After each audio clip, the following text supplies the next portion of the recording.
Hello guys, so in this video I'm going to go through the evaluation tool that I made. It's easy, right? It's an add-on and it's just a checkbox icon that comes up here in the toolbar, and you can enable it on as many charts as you want, any time frames, any whatever, right? So right now I just picked a random strategy, okay? This button is from the strategy, it's not from the add-on, just so you don't get confused. I'm just gonna close the chart trader so you don't get confused. Now, when you open the add-on, all right, you get a bunch of stats that are very useful for evaluating a strategy backtest in respect to, well, in respect to drawdown really, but mostly in respect to some rules that a lot of prop firms have. Now, thing is that there are loads of prop firms available. They all have pretty much the same rules, just different values, okay? And that's a starting capital. So depending on what price tier you go for with the prop firm, you can select the starting capital here, you can select the drawdown. There's end of day, there's trailing drawdown, and I'll explain that later in the video. It's going to be a long video that this tool actually accounts for both end of day, and trailing. Okay, there's daily loss limit, there's consistency. So for instance, Lucid will have, I don't know, 40, like Apex will have 50. Okay, and this is something else that I'll talk about later. Okay, when you get the add-on, you need to activate it. Just put your email here that you used to that you put in when you purchased it. Click activate. That'll just send us an email with your machine ID, so we can put that into the vendor validation tool, and you'll get this plugin activated. Okay, you have about 3 days to do that. If you do it earlier, that's good. Now, let's go and inspect what we have. So, let's start with the trade list, and this is probably the core. Okay, so we actually take the trades from NinjaTrader. Okay, these should match exactly what you would get here, you know, go here, etc. Right? Now we just pull it from there. Now the only difference is that we use, and you have to know that, so when this thing actually starts scaling in, so for instance, you see here, like so, if you got a strategy that uses scale-ins, it will go, so your position 22, 22.1, 22.2, etc. Okay, this is important because that's where we actually sum up MAE and make it, you see this column called accumulated MAE. That's where you see we start with 242, we go to 370, 382, because we sum up MAE. Because MAE is your potential drawdown. NinjaTrader drawdown chart does not account for that. Okay, we do, because when you open a position here, so this trade, for instance, trade number 22, okay, so we started off with 25,000 somewhere here, okay, this is the capital that you ended up with when this trade closed. Now, when this trade closed, you already had 25,030, then, etc. Okay, so by trade 21, this is how much capital you got. Now, when you open trade number 22 and you got your MAE, what you got to potentially account for is actually this MAE, maximum advanced excursion, because this is how much you're going to go down by. Okay, the backtest takes place on bar close. That's why you have to look at end of bar data. And at the end of bar, we know that, okay, potentially the MAE, the max MAE was 242, all right? Now, well, this is not really even end of bar. This is actually end of trade data. So when this trade closed, we found out that, oh, the MAE was 242. So potentially the drawdown would have been 25,450 minus 242.50. And this is what you get here. Now, that doesn't stop there, because this trade is scaling in. So now we have to actually subtract 370, which is the accumulated MAE, from this capital value here, because that's, you're realized at the point when the trades is still open, because you keep on scaling in. And this is your potential drawdown here. Well, this is not your potential drawdown. This is your realized capital minus minus maximum advanced excursion at that point. Okay. So your drawdown value and your end of day drawdown value are actually calculated further down the track. So let's look at end of day balance. Okay, so end of day balance is what you end up with, right? At the, you know, they have this end of day drawdown. So the way it's calculated is just before maintenance at what, 459, right? You actually, you know, they look at your realized, okay, because you got to close off your trades. You look at your realized, and what you got is either your new equity high, or if it's lower than your previous equity high, then they just, you know, use the previous or did the high you had before. So you start off with 25,000 capital. So you can see here, well, the end of day is just, you know, right on. Okay. Now, because this trade opens up on the 28th, closes up at 2:45, so let's move on. So this opens at 10:30, closes at 10:30. You see we're stuck with the new end of day balance, 25,000, whatever, right? So that's end of day balance. That's your capital here, all right? That's your capital when that trade was closed. So it took that, and it baselined it, okay, until this trade here, because this one is already the next day. Okay, now there are some trades, so the day ends right at 4. Maybe I can find a good example. Let's see. So this is all same day. Yeah, I mean, it'll probably take me some time to find a good example. Yeah, here's a good example. All right, so you see this trade closed at 3:15. The next trade opened same day, technically calendar day same, but at 9:30, that's considered the next trading day. Okay, you can see this.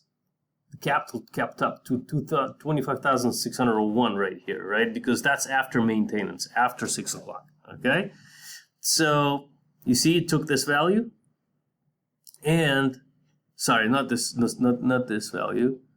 Yeah, 25,601. Yeah, 25,601. That's your new end of day balance for the next day. Okay, so this is drawdown end of day EOD. You can see that here, right? And the way that's calculated, right, is we take it from the end of day balance. Okay, so you start with 25,000 here, right?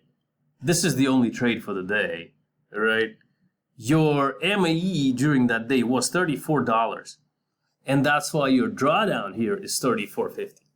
This is the easy example, okay? Because we start with 25. There's only one trade. Potentially that trade went down by $34. That's why we know, right? Okay, that's it. Now the cool thing with the end of day balance, right, is like, I know you could have had a few trades that actually, I don't know, had 0 MAE, okay, and you went up and so on, and then like you can actually increase your potential allowed drawdown with this thing. Okay, so next let's have a look at another example. Now this is 25,000. So let's see if that stays for some time. Okay. So again, this is the same example. It's just one trade per day. Okay, so the MAE here was 83.50. So that's your, okay, not interesting. So, okay, this one here. So we start with capital 25,030. All right. This is the capital from yesterday. And the MAE on this trade is what? Well, is 0. Okay, that trade just, just made $50. Amazing. So your drawdown, end of day drawdown on this trade is 0. Next one, well, this is interesting because, well, there is no MAE here, right? Therefore, there is no potential drawdown here, right? You actually, you're actually increasing your drawdown sort of potential allowance, right? So your previous trade, that was the first trade of the day, and it made 19 bucks, right? 19.20. Now your next trade, as you can see, MAE is also 0, and your drawdown end of day is actually $19, positive value. So right now, for this day, you're actually in a position where, well, your drawdown is set, your max drawdown is 1,000. So right now you can actually go down by 1,000 plus $19, right? So because you need to go down from here, and you are already right here, right? So you're 19 bucks above the base drawdown where it starts, okay? And you can see that builds up 44, 60, blah, blah, blah, blah, blah, okay? We can see, so this trade, $19, $25, $15, $60, okay, and so on. And we're back to 0 because the day changed, okay? Now, let's speak about the trailing drawdown, which is a bit more complicated to have a look at, okay? But you always have to start with the first trade in order to understand it correctly. So, trailing drawdown is calculated differently because it accounts for unrealized profits that you made during the trade that was open, and that's your MFE, and accumulated MFE as well. So, you started off with 25K, right? And you can see your peak capital here, right? Peak capital is 2516, and that's because you actually made $14 in realized profit, but your MFE was $16. So that makes it 25,016, all right? Because potentially whilst your trade was open, you actually had $16 in the pocket, all right? But you closed off at 14, okay? So your peak equity is this, and your trailing drawdown is this. Why?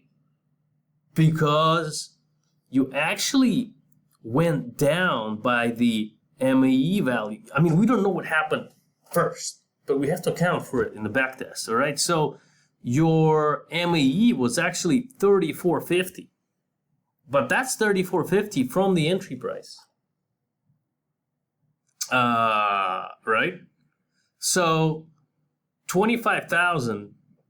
So you went down by 34.50, right? But what if you actually first went up by the MFE value? So 34.50 plus 16 is your real actual potential trailing drawdown, because you could have gone up to MFE, then you could have gone down to the MAE, and then you could have closed off the trade. Okay, so that's how it's calculated. I hope that makes sense, right? So one more time, to calculate trailing drawdown, we have to account for your biggest potential peak, right? So here, the peak capital is calculated, right? So this thing never goes down, it always grows. Well, same with end of day balance, right? So we always take into account MFE and accumulated MFE, right? So potentially by how much you're going up, right?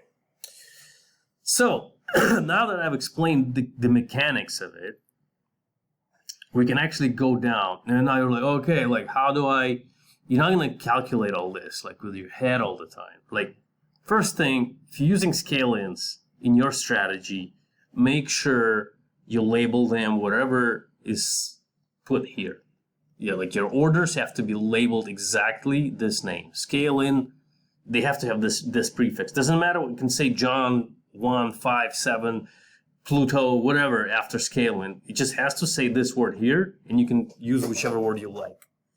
Just type it in here. Now, then we'll account for them. Otherwise, it won't. Now, scale-outs, it doesn't really account for, so it's always calculating the worst-case scenario, right? So scale-outs, you can still use them. That will probably, allow you to survive more within your strategy, right? But it doesn't account for them. Now, so you look at those trades, you're like, where did I cross my drawdowns? Very easy. End of day, open the chart. This is plotting your end of day drawdowns. This is your set value for the drawdown, and the orange line is the set value for the daily loss limit. that's it, guys. You just have a look at this, and you're done. You know exactly what the strategy has failed you by how much. You don't really need to any, like, I don't know, other things to look at. So this is end of day drawdown. This is trailing drawdown. Easy peasy, all right? Now, a few more things. I don't know, this is just the closed equity. Okay, realized equity just for fun. Same as Ninja, okay? And finally, your dashboard. So this is pretty much the same as in Ninja, except that we also put EOD and trailing drawdown values here, the maximum ones. The rest is just imported from Ninja, except for max MAE and max MFE, just in case. Now, the consistency percent is also here. So you can actually see if you were, using this tool for, you can use it for evaluation period, you can use it for the funded period, doesn't matter. You can use it for your own trading. You can see, well, you don't need consistency for your own, but here you can see you set the consistency here, is now set to 50. So this actually tells you that, okay, so after I made this trade, I qualify for a payout. Obviously, it doesn't account for your payouts, right? This is something you have to watch out for yourself. But this is about like checking out like whether you actually meet the consistency percent. Well, as further we go, the better it gets. This is the law. Okay, so pretty much this is all there is to it, and there isn't really anything else that we can add unless you give us an email. See, maybe we missed out on something, right? But it looks like this is kind of scalable across all prop firms that are there. So end of day drawdown, trailing drawdown, you don't really even need realized drawdown. An easy way to figure out whether you have broken it or not, and consistency percent and daily loss limit, which you can easily account for just by glancing at this. You execute your strategies, come here, and you see whether the strategy will qualify for whatever account you go for, okay? Because obviously starting capital, you select here, drawdown, daily loss limit here. Your position sizing, that's something from your strategy logic that you have to adjust. If you're using scale-ins, just remember to use the prefix. That's all. Okay, the strategy, it does account for scale-ins if you need them, but just respect the prefix. Okay, guys? So I hope you enjoy our tool. Please follow us on YouTube. Subscribe, like, comment as much as you can, please. It'll help us grow. And you'll find the link to this product in the description. If you're looking for some discounts, feel free to give us a shot. We're always open-minded about this. All right? Take care.